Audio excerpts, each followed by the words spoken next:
Hola chicos, ¿qué tal? Les voy a hablar sobre el socialismo, el comunismo y el capitalismo. De manera breve voy a dar sus conceptos superficiales y después voy a ahondar en el por qué unas ideologías son mejor, digamos, en la práctica, funcionan mejor que otras. Y también voy a hablar un poquito de historia, pero de manera breve y concisa para que puedan entender lo más posible. En el caso del socialismo, viene a ser lo que es la intervención del Estado, pero no en todos los sectores económicos. Más que todo se da en los sectores de primera necesidad. En lo que es el comunismo, viene a ser lo que es la intervención del Estado en todos los sectores económicos. Por ende, hay menos libertad, ¿no? Por manera personal, pero esto más que todo busca lo que es la igualdad en sociedades y que todos pueden tener los mismos beneficios, los mismos derechos. Tocar estos tres temas porque es de suma importancia que puedan entender la diferencia entre estas tres ideologías, otras políticas económicas, ya que en mi experiencia personal he visto que hay mucha desinformación o mucha ignorancia con respecto a estos temas. En el caso del capitalismo, más que todo busca lo que es el libre mercado, busca lo que es más que todo se rige por lo que es la oferta y la demanda. Ya.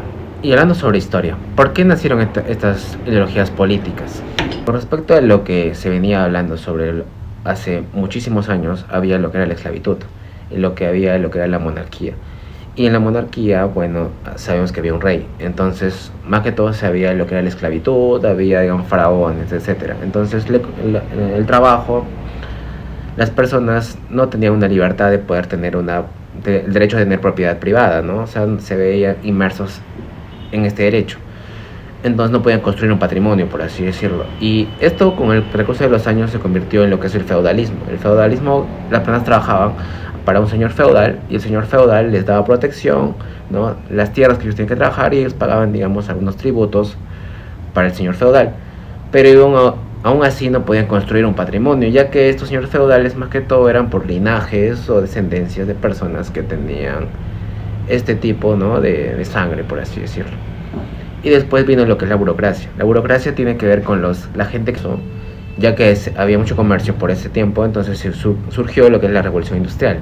Lo que la revolución industrial más que todo trajo empleo, ¿no? Y más que todo se dio con la invención de lo que es el vapor, ¿no? Y de acuerdo a lo que se dio, había trabajo infantil, había explotación laboral, entonces por esto surgieron como que Hegel y Marx crearon el manifiesto comunista. Se trata de entender que los ciudadanos no pueden trabajar con esas condiciones de trabajo, ¿no? O sea, tenían que tener más derechos, bueno, más libertad de poder conseguir algo, ¿no? Y dijo que el proletariado, que era el señor, bueno, el señor burocrático, que es el jefe de la industria, entonces debería tener amasar más bienes, ¿no? O sea, no debería pasar esto. Entonces, más que todo da una crítica a este tipo de sociedad y busca una igualdad en lo que es la sociedad y que la sociedad debería ser dueña de todos los bienes que produce un país, digamos, de la historia. Y también tiene que ver un poco con la historia del dinero, pero eso es un tema aparte. Queriendo apoyar, ¿no? Queriendo aportar a la sociedad, queriendo crear un país más justo, una sociedad más justa, entonces creó esto. Pero en la práctica vemos que esto no funciona del todo. ¿Y por qué? Porque bueno, en lo que viene a ser la historia vemos que empezó a ver, como ya le explicamos, a ver lo que es la Guerra Fría. Y lo que es la Guerra Fría era una influencia entre dos grandes potencias de aquellas épocas, ya dar a conocer las políticas económicas que hicieron que este país sea una potencia. Entonces, más que todo se preocuparon en poder expandir sus conocimientos acerca de lo que era la ideología capitalista. Y por el otro lado tenemos lo que era la URSS, también la otra potencia que también fue ganadora en la Segunda Guerra Mundial, ya que enfrentaron a Alemania, a Japón y aparte de Italia.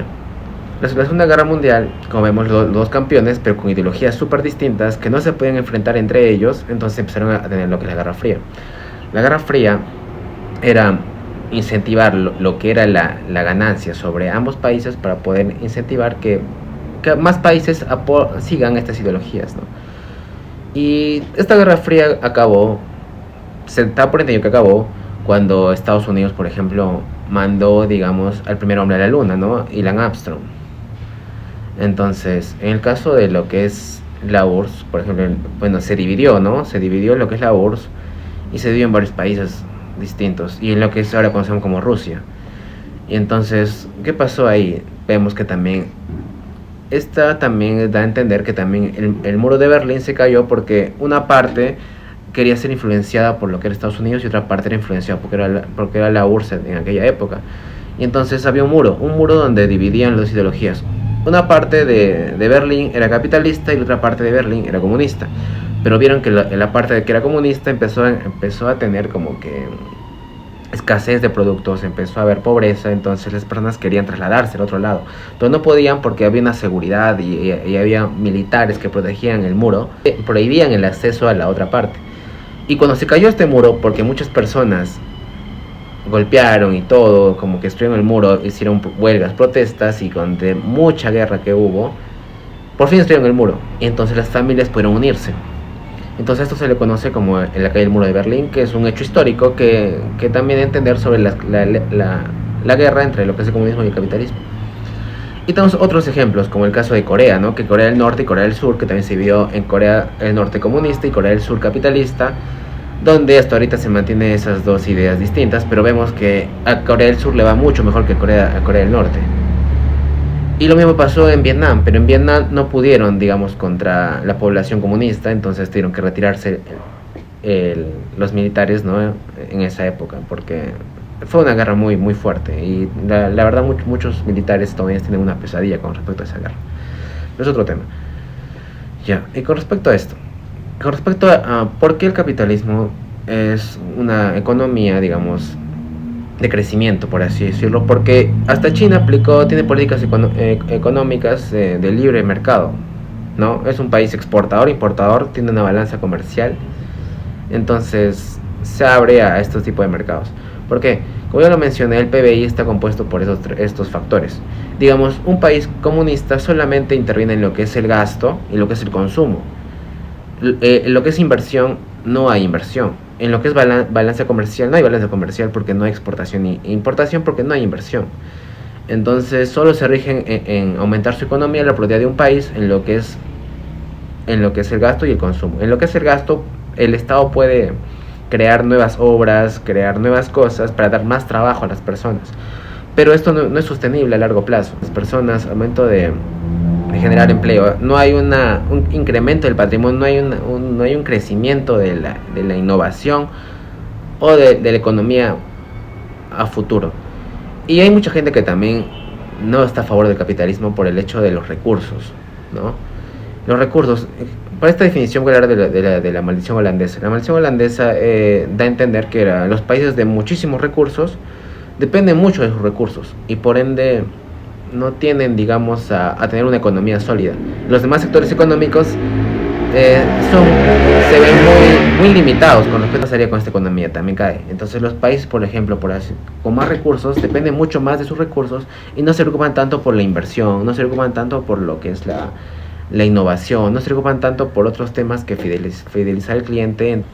Se le dice a las personas que mientras más produzcan, no van a poder tener mayores ingresos, que las personas ricas son los enemigos porque los ricos, digamos, tienen muchas más propiedades.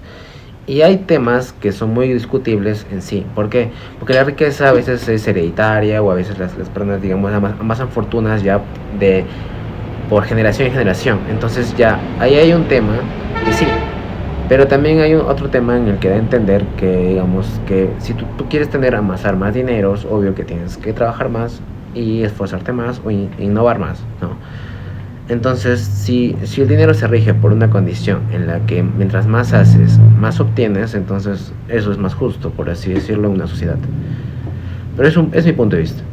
Y esta ideología pintó muy bien, digamos, para muchas personas de la población rural, las personas trabajadoras.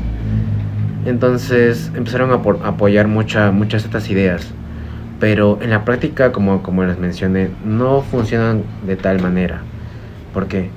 Porque si bien vemos cómo funciona la economía, vemos que hay varios tipos de sectores económicos o varias influencias económicas en las que afectan, digamos, esto. La economía de un país se rige por estas 5 actividades, que son lo que es el gasto, lo que es el consumo, lo que es la inversión y lo que es la balanza comercial, en el cual está inmerso lo que es la exportación e importación.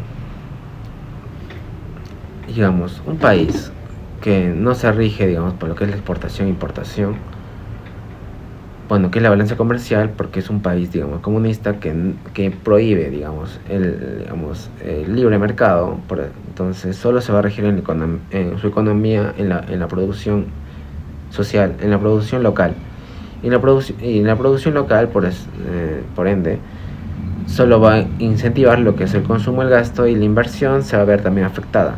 ¿Por qué? Porque por lo general en un Estado comunista tiene digamos, a tener una mayor autoridad en todas las identidades, ¿no?, financieras. Digamos, existe, digamos, la entidad financiera de autónomas, las entidades financieras que no son autónomas, pero un gobierno comunista podría hacer que estas entidades autónomas pasen a poder del Estado. Por ejemplo, lo que es la SBS, que es la Superintendencia de Bancos y Seguros, y lo que es el Banco Central de Reserva del Perú. Pero ¿qué pasaría si estas dos entidades pasarían a dominio del Estado? La economía se vería inmerso en muchos problemas. ¿Por qué? Porque el BCR más que todo regula lo que es la tasa la inflación, ¿no?, la tasa de interés. Entonces, un gobierno que no está capacitado para que no sabe sobrellevar lo que son políticas económicas monetarias, no podría controlar la inflación, y tampoco no podría controlar las reservas de dólares. Y dos, la SBS. La SBS regula las entidades financieras y les pide que exista un límite de provisiones, y también le pide que los estados financieros sean los adecuados. Y un Estado, pues, no tiene todos los mecanismos para poder verificar que esto se lleve a cabo. Entonces, por ese lado también no tendría cómo funcionar. Otro, si el Estado regula los precios, regula el mercado laboral, se dedica a poder, digamos, a no generar el libre mercado, bueno, porque estas leyes se regulan por la oferta y la demanda, entonces va a afectar a muchas personas, o va a afectar la economía. Uno, por la inflación, que no sabe verificar lo que es el BCR, que es un tema muy complejo, que podría detallar en otro tema, en otro video, pero no es por ese mismo caso. Y la SBS ya podría estar generando una crisis económica. Por el lado de que intervenga, digamos, lo que es el sector de los precios, y el sector, digamos, lo que es el sector laboral, por así decirlo. Esto se rige por la oferta y la demanda. Mientras más produzco y la demanda es similar a la oferta, entonces los precios se van a mantener equitativamente. Si mi oferta es muy superior a la demanda, los precios van a caer. ¿Por qué? Porque simplemente estoy generando una pérdida. Pasa lo mismo, los precios caen, las personas, la oferta no cubre la demanda, los precios van a subir, y la gente va a querer producir más porque va a ver que hay una mayor rentabilidad en ese sector. Entonces va a haber más y va a haber una sobreproducción, y la sobreproducción va a pasar a la demanda, lo cual va a hacer que también haya una pérdida, y lo cual va a hacer que otra vez vuelvan a caer los precios, y así sucesivamente se va a regir el mercado por la oferta y la demanda, ¿no? Igual, digamos, en el campo laboral también se rige por la oferta y la demanda. Y más que todo tenía que hablar sobre un tema microeconómico para poder ahondar más en el tema profundamente sobre esto. Pero más que todo se rige por eso. Entonces, en una economía que impide esto, entonces va a haber, como ya les mencioné, va a haber afectado